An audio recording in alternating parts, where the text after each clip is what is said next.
है, जितना मुझे पता है, नई एजुकेशन पॉलिसी आ जाएगी। जब नई एजुकेशन पॉलिसी आएगी ना, तो एनसीईआरटी की किताबें बदलेगी भाई, बदलेगी। तो अभी तो आप केवल नई एनसीईआरटी पढ़िए, पुरानी एनसीईआरटी कोई दिमाग में मत रखिए। नई एनसीईआरटी पढ़नी है, केवल पुरानी में हिस्ट्री, बाकी कुछ भी नहीं, बाकी सब नई एनसीईआरटी पढ़नी है। सर मैं पहले एनसीईआरटी खुद पढ़ूं, मत पढ़ो। खुद पढ़ने की जरूरत नहीं, यूट्यूब पर कई मास्टरों ने खत्म करके दिए ना भाई, तो तेजी से उन मास्टरों से समझ लो, क्योंकि तुम खुद जब पढ़ोगे तो उसकी लैंग्वेज थोड़ी कठिन है। सर कहां से, छठवीं की एनसीईआरटी से पढ़ूं कि नवीं की एनसीईआरटी से कि 11वीं की? मेरे लाल तुझे पढ़ना है तो छठवीं से पढ़ ले, ताकत है, औकात है, टाइम है तो छठवीं से पढ़, पर नहीं है ना तो 11वीं 12वीं में एनसीईआरटी बहुत सफिशिएंट है, उसे भी कवर कर लिया तो जीवन के दुख दूर हो जाएंगे। जिनको नहीं करने हैं ना उनके सब बहाने हैं। फिर सर छठवीं में ज्योग्राफी से करो शुरू, भाई ज्योग्राफी से नहीं हिस्ट्री से कर ले, क्या बुराई है? पढ़ना तो शुरू करना पड़ेगा ना। खुद पढ़ने से ज्यादा जरूरी है पहले किसी क्लास से कवर कर लीजिए, फिर आपको लगे कि अब मुझे वो विषय की भाषा समझ में आ गई। देखो मैं एक चीज बता दूं, आप में से कई लोग ये सोचते हैं ना कि सर फिर मैं सेल्फ स्टडी कब करूंगा, स्टैंडर्ड बुक कब पढ़ूंगा। मैं आपको बता देता हूं, जब आप लोगों ने किसी भी टीचर से, कोई भी शिक्षक, जो भी ऑनलाइन ऑफलाइन फ्री वाला यूट्यूब वाला कोई भी एक विषय पढ़ लिया और आपको समझ में आ गया वो विषय की, हाँ इस विषय का लैंग्वेज ये होता है, इस विषय का डायमेंशन ये है, इस विषय में इतना पढ़ना होता है, तब जाकर आप कोई स्टैंडर्ड किताब खरीदना। फिर कुछ कहेंगे सर मेरे पास अनअकैडमी की बुक है तो क्या मुझे स्टैंडर्ड बुक खरीदनी चाहिए? मैं कहूंगा कि नहीं खरीदनी चाहिए,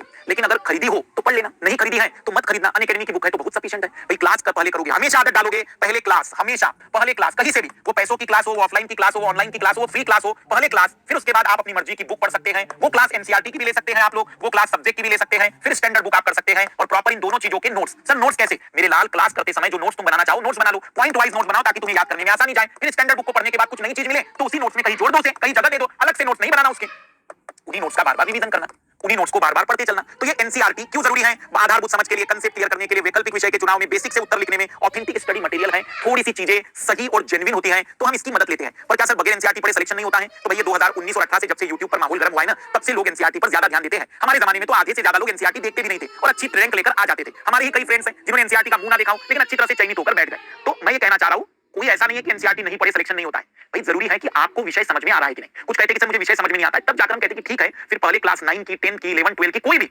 एनसीईआरटी उस विषय की मास्टर ने पढ़ाई होगी, उसको सर्च करके समझ लो ताकि तुम्हें उस विषय की बेसिक समझ आ जाए। कभी कभी कुछ विषय ऐसे होते हैं ना कि मास्टर उस विषय में बहुत गहराई में जा रहा है पर वो बेसिक नहीं बता पा रहा है, तो आप एनसीईआरटी की मदद लीजिए। पर एनसीईआरटी ऐसे कोई वादे नहीं है कि एनसीईआरटी हुआ तो हो ही जाएगा। मैं ऑप्शनल सब्जेक्ट के चयन पर भी आ रहा हूं, पर अभी जरा इस पर बातचीत कर लेते हैं। ओल्ड और न्यू एनसीईआरटी का झगड़ा खत्म करिएगा। न्यू एनसीईआरटी केवल